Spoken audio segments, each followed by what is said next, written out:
ॐ अज्ञानतिमिरन्धस्य ज्ञानञ्जनशलाकया चक्षुरुन्मिलितं येन तस्मै श्रीगुरुवे नमः। जय श्री कृष्ण चैतन्य प्रभु नित्यानंद श्री अद्वैत गदाधर शिवासादि गौर भक्तवृंद। हरे कृष्णा कृष्णा कृष्णा हरे हरे, हरे राम राम राम हरे हरे। मूकं करोति वाचालं पङ्गुं लङ्घयते गिरिं यत्कृपातमहं वन्दे श्रीगुरुदीनतारिणं परमानन्दमाधवं श्रीचैतन्येश्वरं।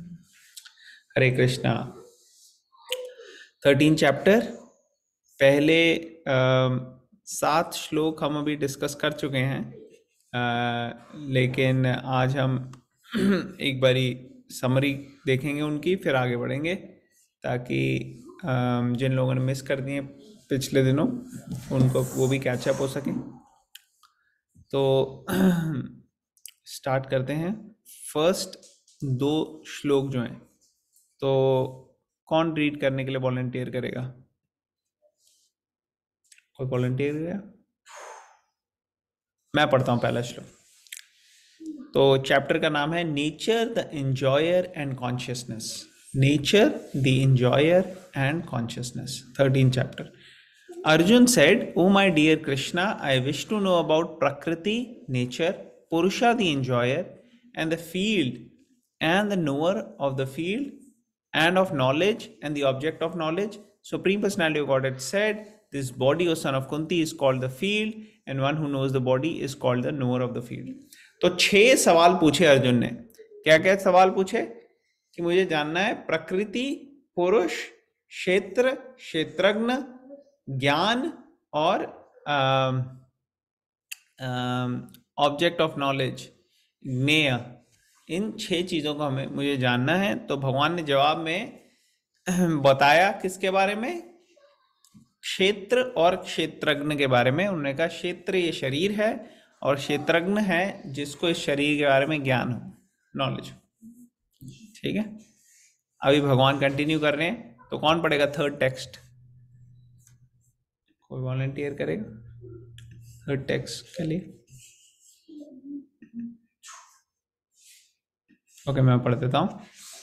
ओ scion of Bharata, you should understand that I am also the knower in all bodies, and to understand this body and its knowledge and its knower is called knowledge. That is my opinion. तो भगवान यहाँ पे बता रहे हैं कि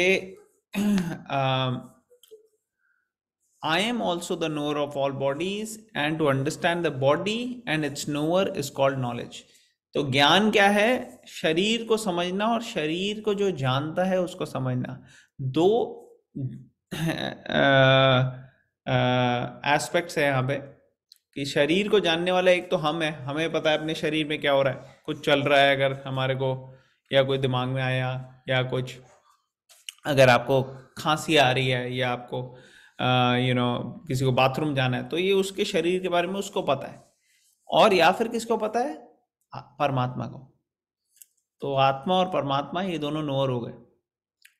और knowledge है कि शरीर के बारे में जानना कि कैसे शरीर अलग है और आत्मा अलग है। फिर नेक्स्ट 4th टेक्स्ट करेंगे। 4th। Now please hear my brief description of this field of activity and how it is constituted, what its changes are, when it's produced, who that knower of the field of activities is, and what his influences are. Thank you.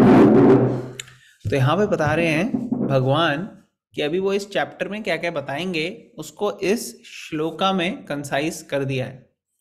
तो जैसे 6th और 7th text में हमने पढ़ा था how the body is constituted, ये बताएंगे, और what changes the body undergoes. 7th से लेकर 20 तक यही चीज बताएंगे अभी। फिर how, when and where the body is produced, ये आने वाले सेक्शन में ये भी बताया जाएगा 22 श्लोक तक। और फिर identity of the knower of the field of activities, तो आने वाले सेक्शंस में 14 से लेके 18 और फिर 23 में इस चीज़ के बारे में बताएंगे। और the influence of the knower, text 14 to 18 में ये भी डिस्कस होगा। तो ये सारी चीज़ें जो आने वाले श्लोकों में बताएंगे वो भगवान कहने now please here. Okay, text fifth कोई वॉलंटियर करेगा टेक्स्ट फिफ्थ पढ़ने के That लिए? knowledge of the field of activities and of the knower of activities is described by various stages in various Vedic writings. It is especially present in Vedanta Sutra with all reasoning as to cause and effect. हाँ, thank you. तो यहाँ पे भगवान बता रहे हैं कि ये जो नॉलेज है of the field of activities end of the knower of activities, basically जो बॉडी और सोल के बारे में है, ये कई शास्त्रों में बताई गई हैं और वेदांत सूत्र में स्पेसिफिकली बताई गई है। और इसी के अंदर प्रभुपाद यहाँ पे कोट कर रहे हैं कि कैसे अलग अलग शास्त्रों में अलग अलग इसके डिटेल्स प्रेजेंट हैं। और उसके बाद उन्होंने अलग अलग कोश, ये जो कोशा हैं जो एक तरह से लेवल ऑफ कवरिंग है, अलग अलग लोगों के ऊपर अलग अलग तरीके की कवरिंग होती है लिविंग एंटिटीज पे। और जैसे हमने कल डिस्कस किया था कि अन्नमय कोश होता है। अन्नमय कोश, जैसे बच्चे का एग्जांपल दिया था कि हर कुछ मुंह में डाल के अन्न, वो ऐसे सब चीज को उस विजन से देख रहा है कि सब कुछ खाने के लिए। तो जानवरों में भी हम ये देखते हैं। लेकिन जैसे जैसे बच्चा बड़ा होता है या जानवर भी थोड़ा मैच्योर होता है, उसको पता लगता है प्राणमय कोश। प्राणमय मतलब कि अपनी जान बचाने के लिए जब कई भी डेंजर है उसको पता लग जाता है। प्राणमय मीन्स टू सर्वाइव करना अपने लाइफ के लिए। तो वही चीज़ खाएंगे, मुंह में डालेंगे जो उनको आइडिया होगा। तो ये तो तब जानवर के लेवल तक कॉन्शियसनेस आ गई। उसके बाद आती है ज्ञानमय कोश। ज्ञानमय मीन्स नॉलेज के लिए, कि नॉलेज, थिंकिंग, फीलिंग, विलिंग, ऐसी फीलिंग्स जो आ रही हैं वो गेनिंग नॉलेज, इंक्विजिटिवनेस, सोचना समझना। तो ये हो गए ज्ञान, नॉलेज के लिए। और उसको प्रैक्टिकल, जब ज्ञान लिया, मिला नॉलेज, उसको सिर्फ सुनना नहीं बट प्रैक्टिकल अपनी लाइफ में अपने अपलिफ्टमेंट के लिए यूज करना, मटीरियली भी और स्पिरिचुअली भी। ये हो गया विज्ञानमय कोश। और धीरे ऐसे करके आनंदमय कोश, जो कि हाईएस्ट लेवल है, जब आप सही मायने में एंजॉय कर सकते। तो ये अलग अलग कोशास भी हमने कल ब्रीफली डिस्कस किए थे। तो यहाँ पे कृष्णा बता रहे हैं कि अलग अलग शास्त्रों का वर्णन दे रहे हैं और वेदांत सूत्र का। फिर ये 6th और 7th कौन रीड करेगा, कौन वॉलंटियर करेगा रीड करने के लिए text 6 and 7? I can read, Prabhuji. The 5 great elements: false ego, intelligence, the unmanifested, the 10 senses, and the mind. The 5 sense objects: desire, hatred, happiness, distress, the aggregate, the life symptoms, and convictions. All these are considered in summary to be the field of activities and its interactions. Hare Krishna. Hare Krishna. Thank you माता जी। तो ये field of activity और उसके interaction के बारे में इस श्लोक में बताया गया है, जिसमें हमने कल डिस्कस किया था कि कैसे 5 ग्रेट एलिमेंट्स, पंच महाभूत हैं, और फिर मन बुद्धि अहंकार हो गए, 10 सेंसेस हो गई, इंक्लूड करो माइंड को तो 11 हो गई सेंसेस, 5 वर्किंग थी उसमें से और 5 नॉलेज एक्वायरिंग थी। उसके बाद ये फीलिंग्स आ गई, जैसे डिज़ायर, हेट्रेड, हैप्पीनेस, डिस्ट्रेस्ड, ये सब चीज़ें आ गई। फिर aggregate the life symptoms and convictions आ गया। इन सबको फील्ड ऑफ एक्टिविटी और इस इंटरैक्शन बताया गया। अब हम 8 to 12 आज करेंगे। प्लीज रिपीट कीजिए। आत्मनित्वम अदम्भित्वम, अमानित्वम अदम्भित्वम, अहिंसा, अमानित्वम अदम्भित्वम, अमानत्वम् अदम्भित्वम् अहिंसा शान्तिरार्जवम् अहिंसा शान्ति अहिंसा शान्तिरार्जवम् आचार्योपासनं शौचम् आचार्योपासनं आचार्योपासनं शौचं स्थैर्यम् आत्मविनिग्रह स्थैर्यम् धैर्यम् आत्मविनिग्रहः इन्द्रियार्थेषु वैराग्यम् इन्द्रियार्थेषु इन्द्रियार्थेषु वैराग्यम् अनहङ्कार एव च अनाहङ्कार एव एव च च जन्म मृत्यु जरा व्याधि जन्म मृत्यु जरा व्याधि दुःख दोषानुदर्शनम् दुःखदोषानुदर्शनम् दर्शनम् असक्तिर् अनभिष्वग्ना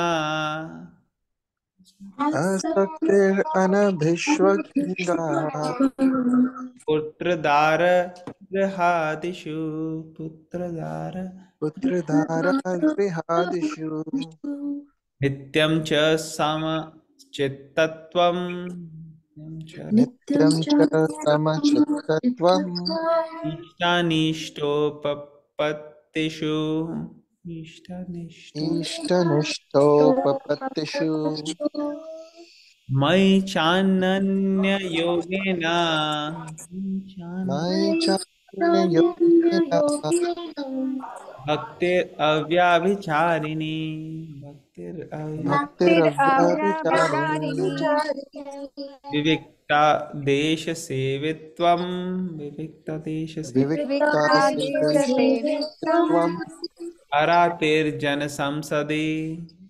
अरातिर्जनसंसदि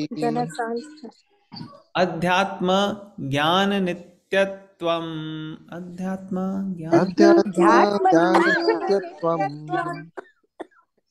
तत्त्वज्ञानार्थदर्शनम् तत्त्वज्ञानार्थ तत्त्वज्ञानार्थदर्शनम् एतज्ज्ञानम् इति प्रोक्तम् एतत् एतज्ज्ञानमिति प्रोक्तम् अज्ञानं यद् अतो न्यथा अज्ञानं यतो अन्यथा ओके ट्रांसलेशन कौन पढ़ेगा इसका कोई वॉलंटियर करेगा ट्रांसलेशन पढ़ने के लिए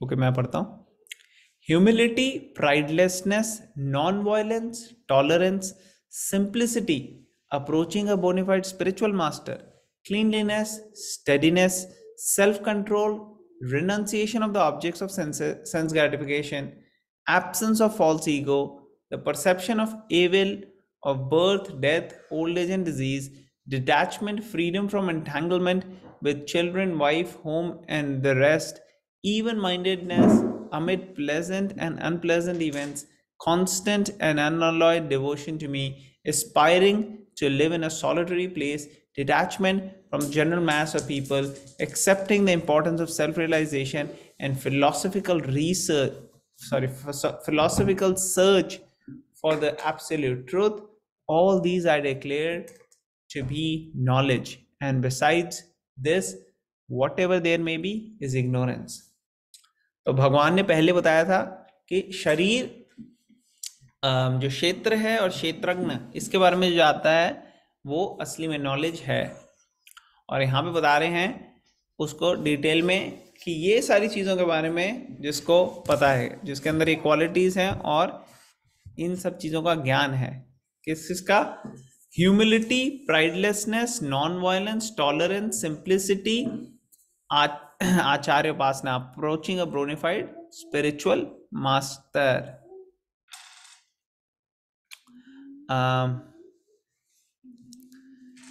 cleanliness, steadiness, self-control, renunciation of objects of sense gratification, absence of false ego, perception of the evil of birth, death, old age and disease. इसके बारे में पता करना परसेप्शन परसीव करना कि ये सब चीजें प्रॉब्लमैटिक है एवेल ऑफ उसके बारे में detachment freedom from entanglement with children wife home and the rest even mindedness amid pleasant and unpleasant events, ये तो सेकंड चैप्टर से चल रहा है कि कैसे इवन माइंडेड रहना चाहिए। मात्र स्पर्शस्तु कौन्तेय के सुख और दुख, लाभ हानि, उसमें इवन माइंडेड कैसे रहना, तो वही यहाँ पे बताया। Even mindedness about pleasant and unpleasant events, constant and unalloyed devotion to me. यहाँ पे भगवान क्लियरली अपने बारे में बोल रहे हैं कि मेरी भक्ति करना। Aspiring to live in a solitary place, ऐसी जगह रहना। सॉलिटरी प्लेस मीन्स जहाँ पे स्पिरिचुअल एडवांसमेंट हो सके, ऐसी जगह। आम लोगों के बीच में रह के स्पिरिचुअल एडवांसमेंट जो है वो क्या कहते हैं, अफेक्ट हो जाती है, क्योंकि हम भी उनकी जैसे बिहेव करने लग जाते हैं। तो इसलिए solitary place, detachment from general mass of people, accepting the importance of self realization, के आत्म साक्षात्कार, कि भगवान की तरफ बढ़ना, स्पिरिचुअल एडवांसमेंट, उसकी इंपॉर्टेंस समझना, फिलोसॉफिकल, और ढूंढना भगवान को, absolute truth by various means. जैसे हम अपनी साधना कर रहे हैं तो बेसिकली हम भगवान की तरफ सर्च कर रहे हैं, हम जा रहे हैं भगवान की तरफ। तो ये सारी चीजें नॉलेज हैं। Beside this whatever there may be is ignorance. तो अब हम परपट पढ़ेंगे। परपट में श्रील प्रभुपाद कह रहे हैं, this process of knowledge is sometimes misunderstood by less intelligent man as being the interaction of the field of activity, but actually this is the real process of knowledge. If one accepts this process, then the possibility of approaching the absolute truth exists. This is not the interaction of the 24 elements as described before. This is actually the means to get out of entanglement of those elements. तो इससे पहले हमने 24 elements पढ़े थे पिछले श्लोकों में, और यहाँ पे बताया जा रहा है कि एक्चुअली इन सब से एंटेंगलमेंट, इन सब से बच के आगे निकलना, ये प्रोसेस जो है इसके बारे में यहाँ पे बताया गया है। ये सारी क्वालिटीज जो है इम्बाइब कर सकते हैं और आगे बढ़ सकते हैं। So this is a means to get out of the entanglement of those elements, जो 24 elements हैं उससे बाहर निकलना। The embodied soul is entrapped by the body, which is casing. So embodied soul is entrapped by the body, which is a casing made of the 24 elements, and the process of knowledge as described here is the means to get out of it. तो ये means है बाहर निकलने का इस cage में से। जो केज है वो 24 एलिमेंट्स का बना हुआ है। Of all the descriptions of the process of knowledge, the most important point is described in the first line of the 11th verse. Mai chananya yogena bhaktir avyabhicharini. The process of knowledge terminates an unalloyed devotional service to the Lord. तो जो process है ज्ञान का वो ultimately भक्ति में culminate हो रहा है, भगवान की अनअलॉयड भक्ति करने में। So if one does not approach or is not able to approach the transcendental service of the Lord, then the other 19 items are of no particular value. तो अगर भगवान तक नहीं पहुंचा जा रहा है आपके माध्यम से, तो बाकी उसका कोई यूज नहीं है। But if one takes to devotional service in full Krishna consciousness, the other 19 items automatically develop within him, as stated in the Srimad Bhagavatam 5.18.12. यस्यास्ति भक्तिर् Bhagwati यकिंचन सर्वे गुणे तत्र समासते सुरा. All the good qualities of knowledge develop in one who has attained the stage of devotional service. The principle of accepting a spiritual master, as mentioned in the 8th verse, is essential. Even for one who takes to devotional service, it is most important. Transcendental life begins when one accepts a bona fide spiritual master. Supreme Personality of Godhead Krishna clearly states here that this process of knowledge is the actual path. Anything speculated beyond this is nonsense. Okay. तो यहाँ पे बताया जा रहा है कि भक्ति अगर है तो बाकी सारी चीजें जो है वो ऑटोमेटिकली डेवलप हो जाती हैं। जैसे यहाँ पे एग्जांपल दिया है कि जो भक्ति की तरफ बढ़ रहा है उसके अंदर सारे देवी देवताओं की गुड क्वालिटीज भी आ जाती हैं और वो एडवांस कर सकता है। लेकिन अगर भक्ति नहीं है तो बाकी क्वालिटीज की भी कोई वैल्यू नहीं है actually.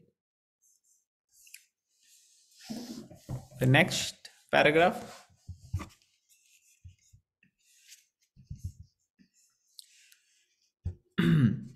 as for the knowledge outlined here, the items may be analyzed as follows. Humility means that one should not be anxious to have the satisfaction of being honored by others. तो अब qualities के बारे में बता रहे हैं. तो humility क्या है कि बाकियों से आदर अट्रैक्ट करने की इच्छा ना होना. तो जनरली ये प्रवृत्ति सब में है. सबको अच्छा लगता है कि हम अप्रिशिएट किया जाए हमें, और ये जब बहुत ज़्यादा तीव्र प्रवृत्ति हो जाती है तो वो बन जाती है अटेंशन ग्रैबिंग में, और हमें लगता है हम बहुत जो हैं ज़रूरी हैं और हम बहुत महान हैं, तो इससे प्राइड आ जाती है. तो इसका ऑपोजिट जो है वो है ह्यूमिलिटी, हम्बल रहना. हम्बल रहना मतलब कि एग्जाम्पल घास के तिनके की जैसा दिया जाता है कि घास का तिनका जो है, घास पे अगर आप बैठो जाके तो कभी वो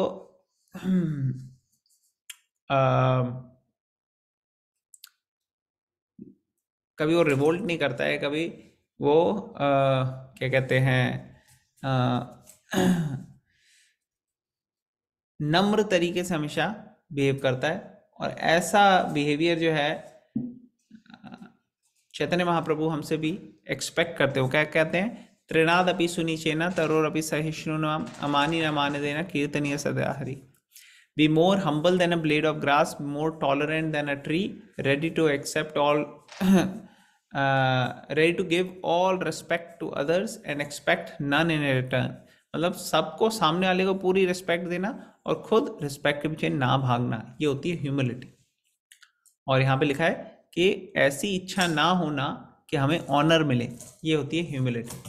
material conception of life makes us very eager to receive honor from others, but from the point of view of a man in perfect knowledge who knows that he is not this body, anything honor or dishonor pertaining to this body is useless. जिसको पता है कि मैं शरीर नहीं हूँ, उसके लिए कोई फिर मायने नहीं रखता कि आप शरीर को कुछ भी कहो. ये एक महान आत्मा है या ये महान सज्जन है, इन्होंने इतने अच्छा काम किया, ये किया वो किया.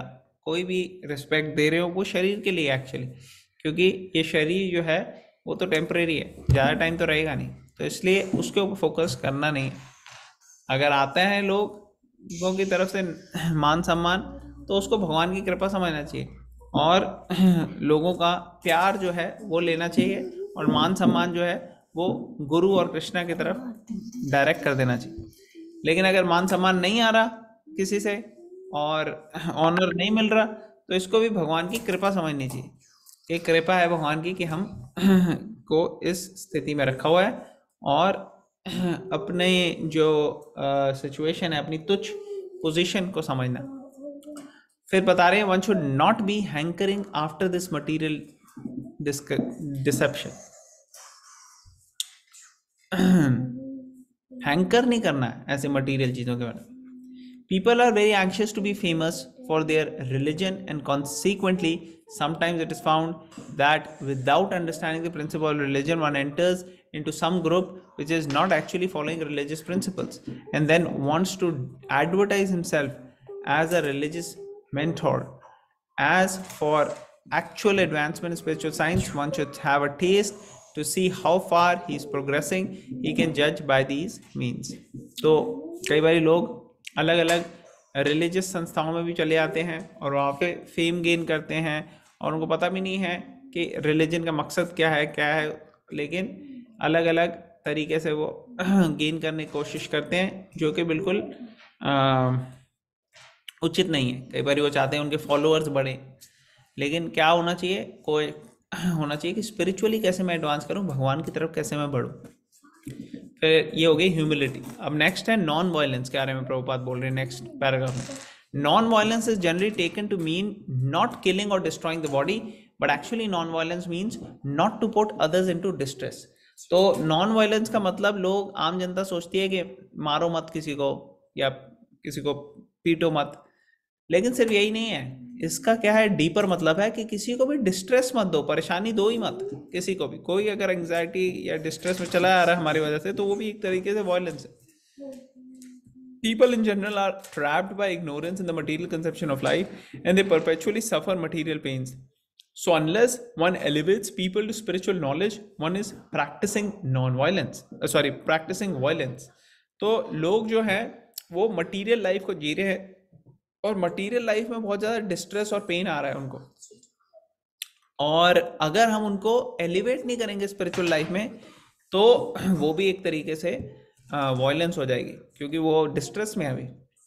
One should try his best to distribute real knowledge to the people so that they may become enlightened and leave this material entanglement. That is non-violence. तो भगवान के पास लेके आना भक्तों की जो है इस भक्ति की साइंस में लेके आना लोगों को, ये रियल नॉन वायलेंस है. इसमें सही मायने में लोगों को डिस्ट्रेस से हम छुटकारा दे रहे हैं. फिर नेक्स्ट है tolerance. Tolerance means that one should be practised to bear insult and dishonour from others. If one is engaged in the advancement of spiritual knowledge, there will be so many insults and much dishonor from others.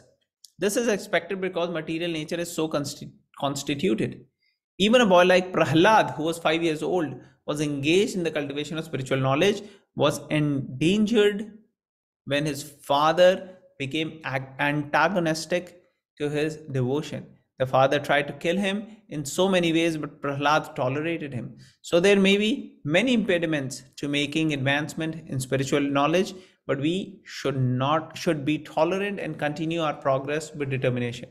तो यहाँ बताया जा रहा है सहनशीलता के बारे में. त्रिनाथपि सुनिचेना जो श्लोका भी हमने डिस्कस किया, उसमें 2 पॉइंट्स हैं. एक थे ह्यूमिलिटी जो हमने डिस्कस किया, और दूसरा है टॉलरेंस. टॉलरेंस मतलब कि एक पेड़ से भी ज़्यादा टॉलरेंट रहने के लिए चैतन्य महाप्रभु रेकमेंड करते हैं. तो पेड़ के ऊपर देखो आप, कभी बर्फ होती है, कभी बहुत धूप होती है, लेकिन वो खड़ा रहता है और छाया देता है धूप में लोगों को. तो लोग आके काटते हैं उसे, कभी रिवोल्ट नहीं करता. तो ये हो गई टॉलरेंस, टॉलरेट करता रहता है. तो यहाँ पे एग्जाम्पल दे रहे हैं कि प्रहलाद महाराज जो हैं वो अपना चुपचाप भक्ति कर रहे थे, किसी को कष्ट नहीं पहुंचा रहे थे, लेकिन फिर भी उनके ऊपर बहुत अत्याचार हुए, बहुत मारने की कोशिश हुई.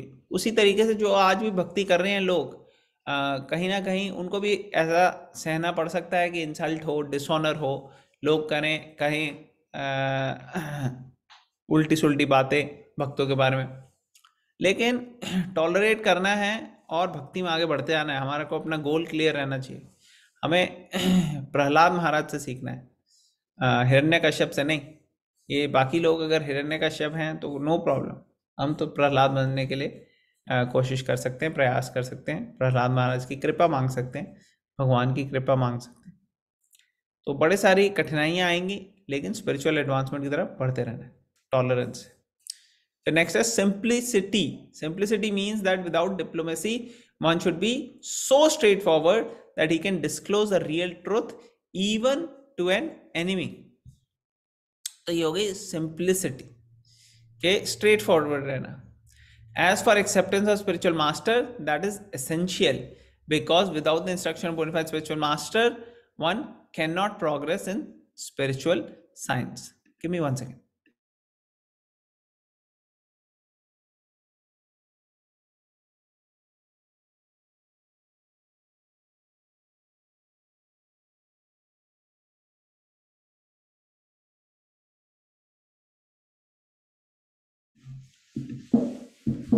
तो यहाँ पे बताया जा रहा है कि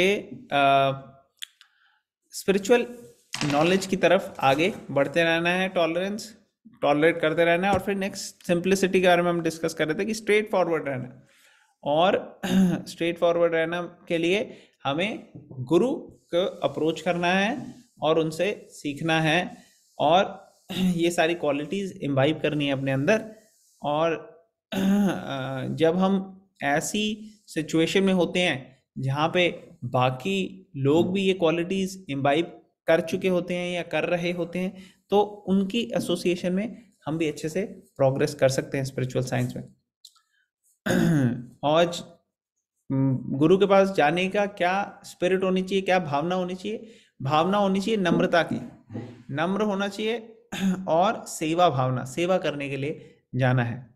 और इससे सारी की सारी ब्लेसिंग्स आपके ऊपर आएंगी। और जो बोनेफाइड स्पिरिचुअल मास्टर हैं उनके पास जाना है, ऐसे किसी के पास भी नहीं चले जाना। जो कि कृष्णा को जो कृष्णा भगवत गीता में बोल रहे हैं उसको फॉलो भी कर रहे हैं और सिखा भी रहे हैं, ऐसे गुरु।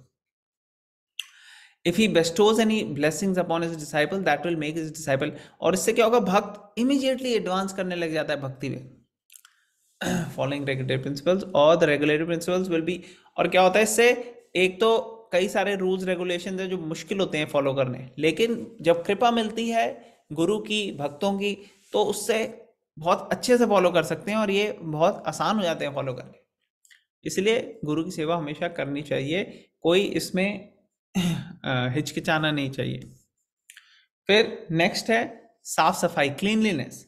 साफ सफाई बहुत जरूरी है, क्लीनलीनेस इज एसेंशियल। और जब क्लीनलीनेस होगी तो भक्ति में आगे बढ़ेंगे हम। और क्लीनलीनेस दो प्रकार की है, एक तो बाहरी साफ सफाई रखना और एक है अंदर की, हृदय की। एक्सटर्नल क्लीननेस मतलब नहाना धोना, अपने आप को साफ सुथरा रखना, और दूसरी है भगवान का मंत्र जाप करना, हरे कृष्णा कृष्णा कृष्ण हरे हरे, हरे राम राम राम हरे हरे। इससे क्या है, हृदय पूरी तरह से क्लीन हो जाता है। ओम अपवित्रा पवित्रो वा सर्वावस्थम गतोपि वा यत् करे पुंडरी काक्षा सद्भया अंतरा शुचि। श्री विष्णु श्री विष्णु श्री विष्णु, कि भगवान का जो ये नाम है ये इतना पवित्र है कि इस नाम से बाहर अंदर हर तरीके से हम पूरी तरह से शुद्ध हो जाते हैं। Steadiness means one should be very determined to make progress in spiritual life. हमें भक्ति में आगे बढ़ना जो है, स्पिरिचुअल लाइफ में बढ़ना है, इसके लिए स्टडी रहना है। कभी कभार क्या होता है, कई लोग उत्साह में 2-3 दिन कर लेते हैं फिर ढीले हो जाते हैं, लेकिन ऐसे ढीले नहीं होना, करते रहना है स्टडीली। और इसके लिए क्या चाहिए, डिटर्मिनेशन चाहिए। अगर डिटरमाइंड नहीं होंगे तो कभी हमारा मन करेगा तो हम करेंगे, नहीं मन करेगा तो नहीं करेंगे, ऐसे नहीं। डिटर्मिनेशन मीन्स मन हो नहीं हो, करना जो है वो करते रहना है अच्छे से। और हमें सेल्फ कंट्रोल भी होना चाहिए। तो सेल्फ कंट्रोल मतलब कि जो हमारे स्पिरिचुअल एडवांसमेंट के लिए नहीं है, ऐसी चीज़ों को एक्सेप्ट नहीं करना, ठीक है ना। और जो स्पिरिचुअल एडवांसमेंट के लिए हैं वो एक्सेप्ट करना, चाहे कितना ही हमारा मन करे, लेकिन अगर हमें पता है कि स्पिरिचुअल एडवांसमेंट के लिए उचित नहीं है तो उसको कंट्रोल करके अवॉइड करना। और ये ग्रेजुअल प्रोसेस है, धीरे धीरे करके ये सारी क्वालिटीज हमें आएंगी जब हम फॉलो करेंगे। One should become accustomed to this and reject anything which is against the path of spiritual progress. अनुकूलस्य संकल्प प्रतिकूलस्य वर्जनम, जो भगवान की तरफ जाने के लिए अनुकूल है उसको एक्सेप्ट करो, जो फेवरेबल है, और जो अनफेवरेबल है उसे रिजेक्ट करो। तो ये रियल रिनंसिएशन है, ये असली त्याग है। Senses are so strong that they are always anxious to have sense gratification. तो इंद्रियां तो अपने इंद्रिय तृप्ति के लिए जाएंगी, लेकिन जरूरी नहीं है जो वो कहे वो करो। जो नेसेसरी है उतना ही यूज करना है, जितना जो अननेसेसरी है उसको उसमें एंगेज नहीं करना है। इस चीज को फॉलो करना है डिटर्मिनेशन से और steadily. Senses should only be gratified to keep the body fit, और इस तरीके से हमें इस्तेमाल करो सेंसेस को कि शरीर जो है वो बिल्कुल हेल्दी रहे, so that one can discharge. और उससे क्या होगा, शरीर सही रहेगा तो हम भक्ति अच्छे से कर सकेंगे और भगवान की सेवा में अच्छे से लग सकेंगे। मोस्ट इंपॉर्टेंट है अनकंट्रोलेबल सेंसेस, और सबसे ज़्यादा मुश्किल होता है कंट्रोल करना टंग को, टंग जीवा, खाने को। और अगर इसको कंट्रोल कर लोगे तो सारी सेंसेस जो हैं ऑटोमेटिकली कंट्रोल होने लग जाएंगी। तो टंग के 2 फंक्शन है, एक है टेस्ट करना और एक है बोलना, वाइब्रेट करना। तो ये दोनों चीज़ों को कंट्रोल करना। Therefore systematic regulation, the tongue should always be engaged in testing the remnants of food. तो टेस्ट को कैसे कंट्रोल करेंगे, भगवान को जो ऑफर्ड है होगा वही खाएं, कि जो भगवान को ऑफर होगा हम वही खाएंगे, ठीक है। और बोले वही चीज बोलें जो भगवान की भक्ति के लिए उचित है। और भगवान का नाम लें, चैंटिंग हरे कृष्ण हरे कृष्ण कृष्ण कृष्ण हरे हरे, हरे राम राम राम हरे हरे। और बाकी जो इंद्रियां हैं, बाकी सेंसेस हैं, उनको भी इंगेज कर सकते हैं। कैसे? जैसे आईज हैं, तो आईज को यूज करें हम भगवान को देखने के लिए, दर्शन करें भगवान। कहते हैं ना मंदिर जा रहे हैं, हाँ दर्शन करने जा रहे हैं। दर्शन क्यों? ताकि जो हमारी नेत्र हैं, आईज हैं, उनकी परफेक्शन वो दी इसलिए है ताकि भगवान का दर्शन किया जाए, और कोई मकसद नहीं है।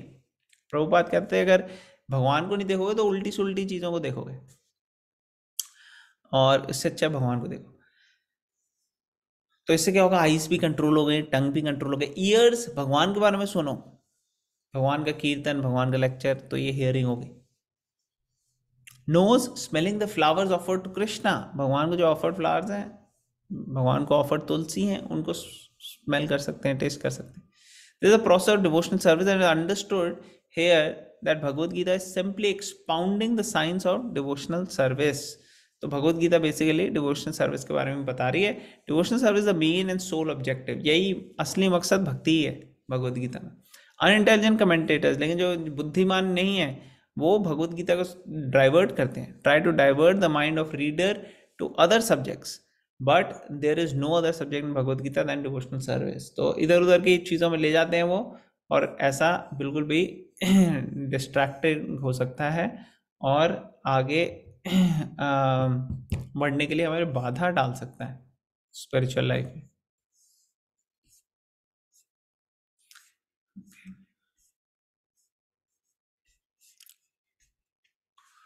Alright, false ego. False ego मतलब अहंकार। अहंकार मीन्स हमको ये समझना कि मैं ये शरीर हूँ, गलत आइडेंटिटी से रिलेट करना।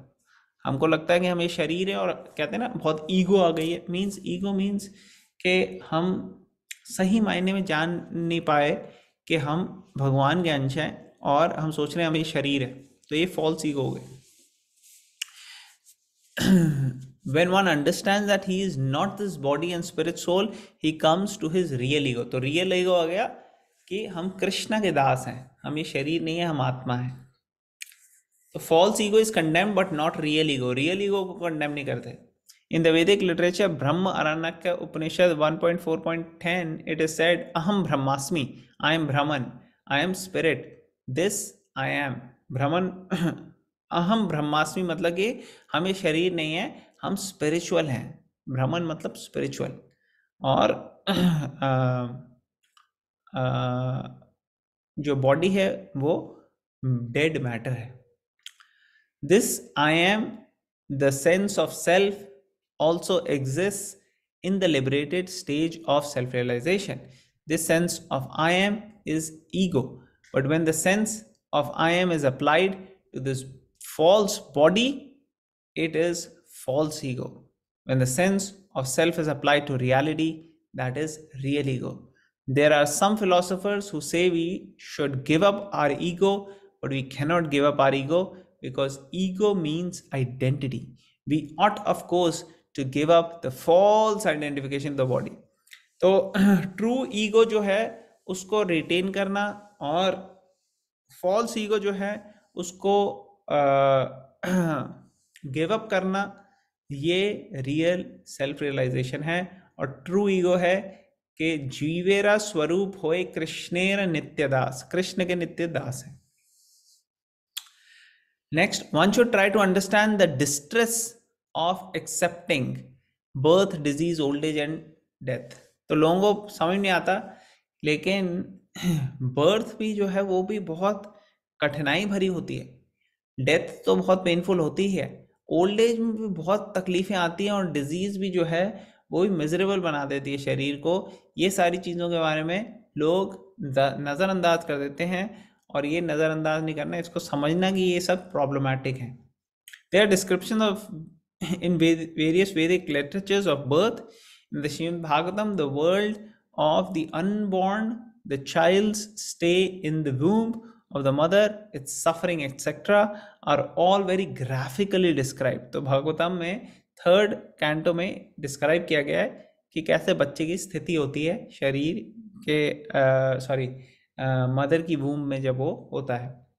It should be thoroughly understood that birth is distressful, बहुत ज़्यादा कठिनाई भरा होता है, but because we forget how much distress we have suffered within the womb of the mother, we do not make any solution to the repetition of birth and death. क्योंकि अब पता नहीं है, हम भूल गए हैं, इसलिए हमारे को समझ नहीं आता कितना ज़्यादा पेनफुल है, और हम कुछ प्रयास नहीं करते जन्म मृत्यु के चक्र से बाहर आने के लिए.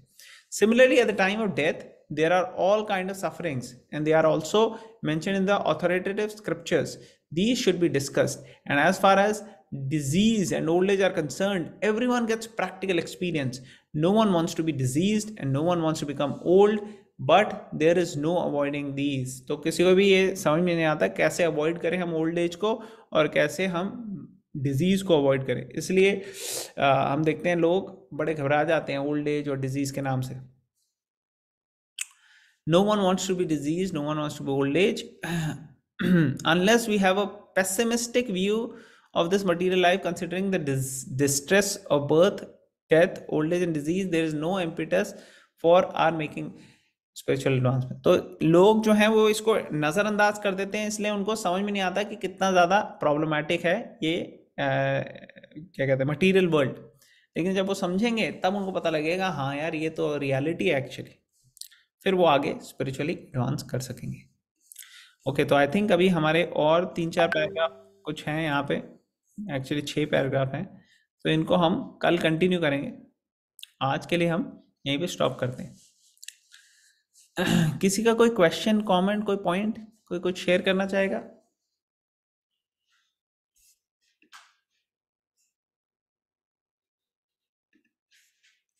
Okay, will stop here. ग्रंथराज भगवद गीता की जय. श्रील प्रभुपाद